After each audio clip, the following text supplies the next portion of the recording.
ফেরাউন ডুবে যাচ্ছে, চারদিকে শুধু পানি আর মৃত্যু। ঠিক তখনই সে চিৎকার করে বলে, আমি এখন ঈমান আনলাম।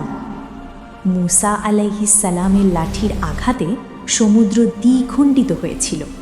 বনি ইসরায়েল নিরাপদে পার হলো, আর ফেরাউন অহংকার নিয়ে তাদের ধাওয়া করল। হঠাৎ সমুদ্র আবার এক হয়ে গেল। ফেরাউন বুঝে গেল এই পথেই তার শেষ। ভয়ের চাপে সে বলে উঠল, আমি মুসা ও হারুনের রবের ওপর ঈমান আনলাম। ঠিক তখনই জিব্রাইল আলাইহিস সালাম তার মুখে কাদা চেপে ধরলেন। কেন জানেন?